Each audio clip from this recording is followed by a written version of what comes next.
Is volatility investors' friend or enemy? We'll ask Bernie Schaefer. Hi, Bernie. Howard, how are you? Good. Now, Bernie, you focus a lot on volatility, and volatility has been in the news a lot lately. What's going on these days?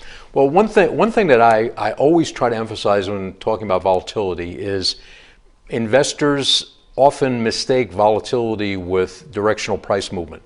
And some of the biggest price moves that you can achieve over time in the market occur during what I call low volatility uptrends. The rally, essentially the latter half of this rally off the March 2009 bottom, has been accompanied by low and declining volatility, yet the directional component has been significant. The Russell 2000 has more than doubled at its peak from the March 2009 lows. High volatility can often be accompanied by just very choppy price action that doesn't really bottom line to anything directionally, but gets a lot of people agitated, so to speak. Right. So recently we've seen, we saw low volatility. I mean, the VIX was in the mid-teens, really multi-year lows. And then when we had the market turmoil recently, it just shot up like crazy and then dropped again. I mean, what's the significance of that? Well, one of the maxims, and of course the timing of it is the key. But you can pretty safely say that low volatility begets high volatility, simply from the standpoint of when volatility stays low for too long a period, not only is there psychologically a complacency that develops, but there are actual strategies that get implemented, particularly through the options market, that are based on the presumption that the low volatility environment will continue.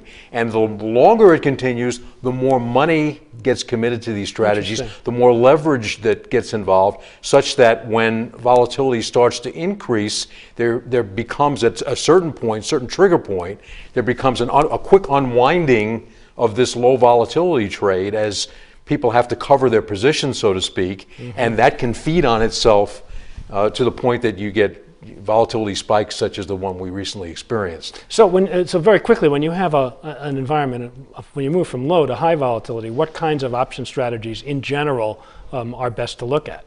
Well, in low volatility, and that's why I say kind of combine the directional component with the volatility component, we were in a very strong uptrend. S&P up 80% from its lows. Volatility was very low. That was a good time to do a portfolio protection trade, which would be to buy puts to protect your portfolio, because pricing of options is pretty much directly proportional to volatility. If volatility gets cut in half, option prices get cut in half.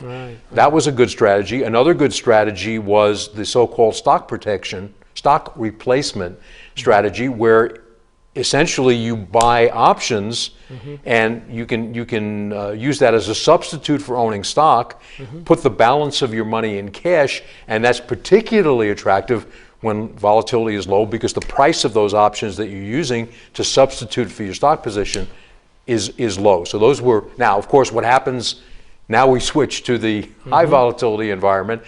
People are everybody wants protections, just like anything else in the financial environment. Now. It's a lot more expensive, and we actually did a quick study today at Schaefer's Investment Research. We did a quick a quantitative study of what happens when volatility takes a huge spike, as it has recently. Does that volatility get translated into higher volatility over the following month or so? And the answer is no. So. When people want it the most, it's probably the time where you should pull back, not only because it's expensive, because you're probably not going to need the protection. We've been speaking with Bernie Schaefer on the MoneyShow.com video network.